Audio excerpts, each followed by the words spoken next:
Bom dia, amigos. Estamos aqui mais uma vez para compartilhar com vocês alguns pensamentos. E, como é de costume, iremos, em primeiro lugar, ler a palavra de Deus para podermos meditar sobre o assunto que iremos tratar. Então, abra suas Bíblias no livro de Lucas, no capítulo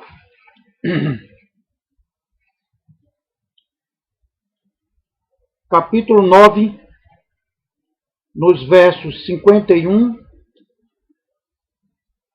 até 56. Vamos ler. Primeiro vamos deixar um contexto para que vocês entendam sobre o assunto.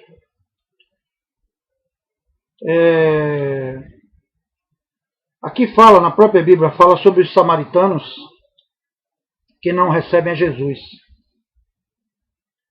Um dos caminhos para Jerusalém passava pela região da Samaria, que ficava entre Galiléia e a Judéia. Os judeus não se davam com os samaritanos, por questões de raça, costumes, política e religião. Você pode ver lá em João, no capítulo 4, no verso 9 e no verso 20. A atitude dos samaritanos e a reação de Tiago e João são mais um exemplo desse conflito. Jesus repreendeu os discípulos porque está a caminho de Jerusalém, onde vai sofrer porque a violência não faz parte de seus métodos. Em Lucas, os samaritanos voltam. Isso você pode ver lá em capítulo 10, 33 e 37. Mas vamos ler aqui e entender esse contexto. Embora Jesus não sendo a favor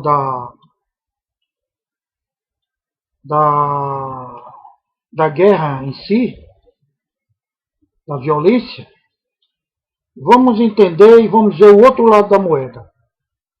Como estava chegando o tempo de Jesus ir para o céu, ele resolveu ir para Jerusalém.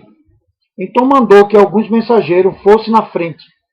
No caminho eles entraram em um povoado da região de Samaria, a fim de preparar um lugar para ele, mas os moradores dali não quiseram receber Jesus, porque viram que ele estava indo para Jerusalém.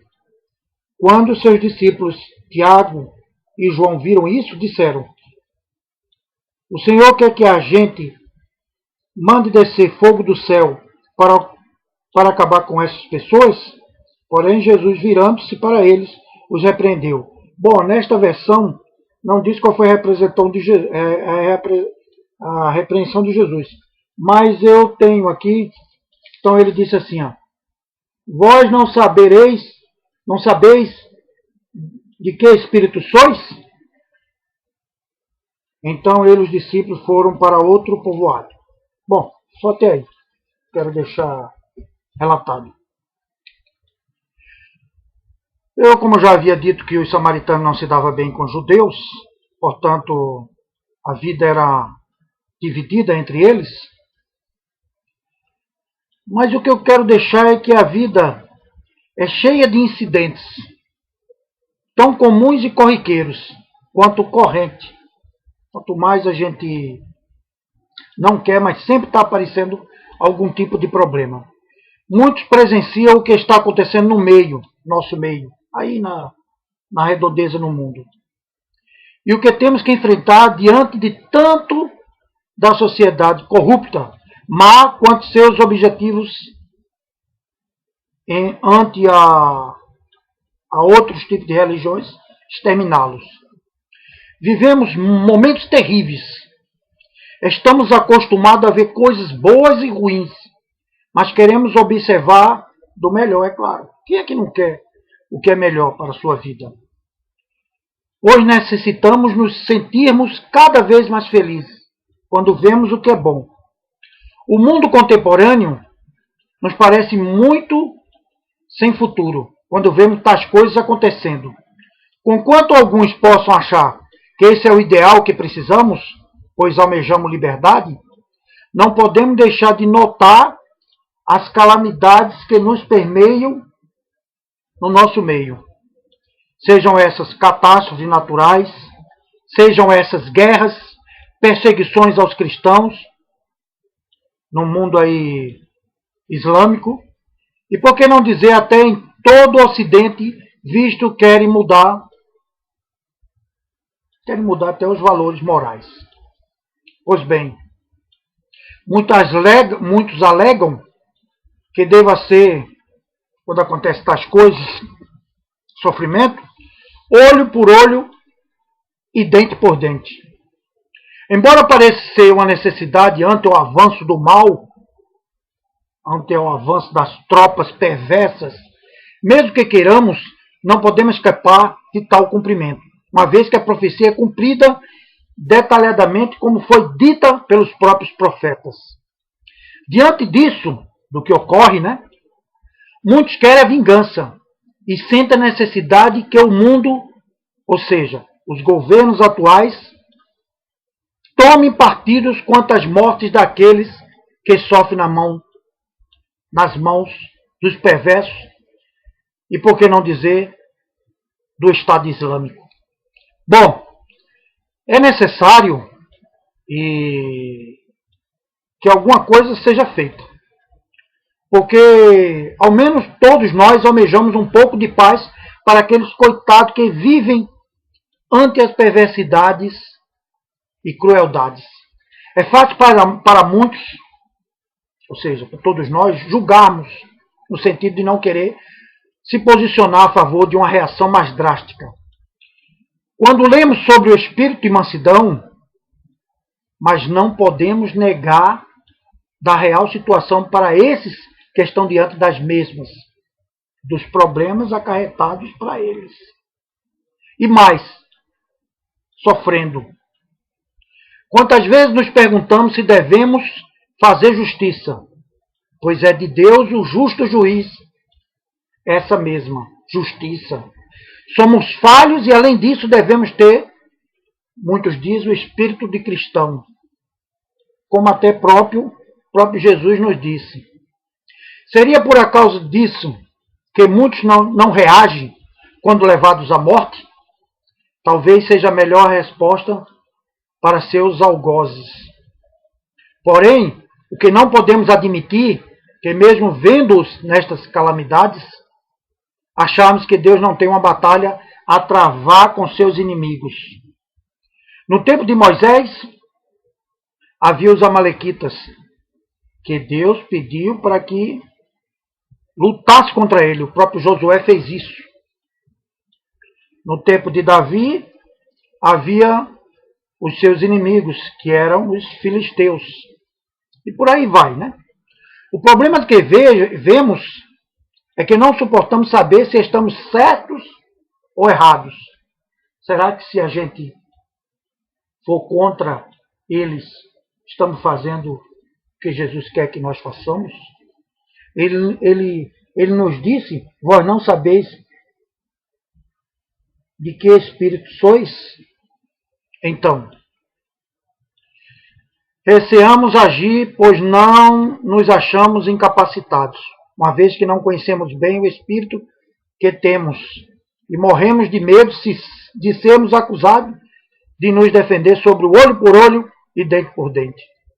É certo que o espírito cristão não é um espírito de contenda, muito menos de briga ou de violência, como eu já havia até dito no começo. Sim, não é, isso é verdade. Jesus veio para nos encher de paz, mansidão e amor. Entretanto, eu duvido que ele tenha em toda a sua sabedoria goste de ver seus seguidores sendo maltratados. Eu duvido disso. Duvido muito. Talvez ele lá em cima no céu chore diante a esses fatos. Daí segue o princípio da justiça. Defesa. Defender-se não é um ato de rebelião contra Deus, mas somente de princípio. Praticam-se várias injustiças sobre nós, matam, roubam, adulteram, exterminam, queimam, fuzilam e por aí vai. E quando nos roubam, nos matam, ou coisa pior, logo vem a justiça saber se cometemos tal delito. Se fizermos isso, é óbvio que seremos presos e encarcerados.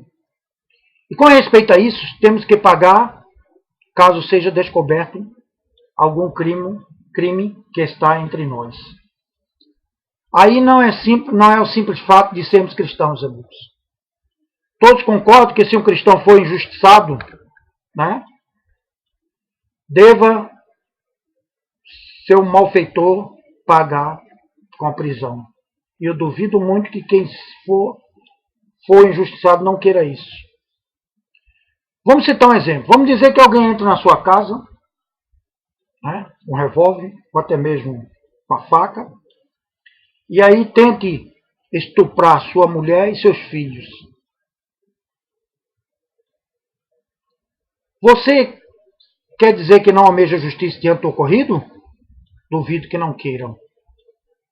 Então, não é simplesmente achar que podemos sermos cristãos, devamos baixar simplesmente a cabeça e não observarmos de forma clara o ocorrido no mundo. E pronto, é assim mesmo.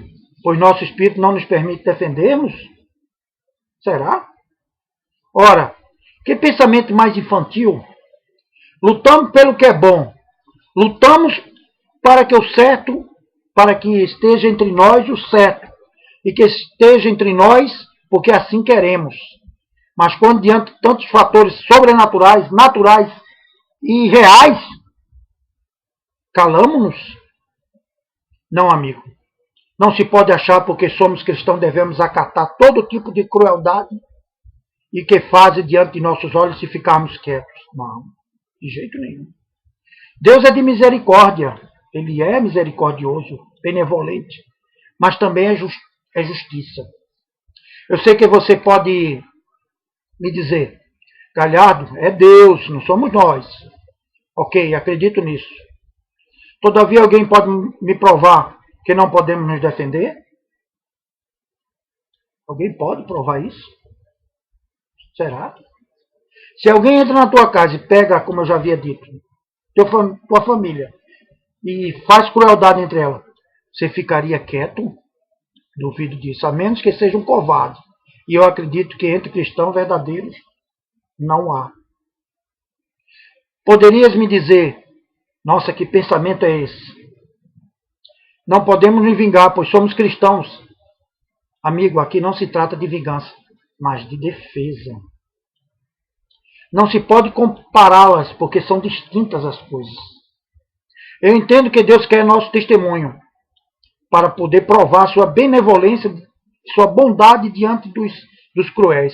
Mas eu duvido que ele condene um pai que defenderia sua família e levaria esse mesmo ao inferno quando defende-a. Uma coisa é certa, na fraqueza ou no poder, uma coisa é certa, na fraqueza o poder se aperfeiçoa. Ok? Até mais.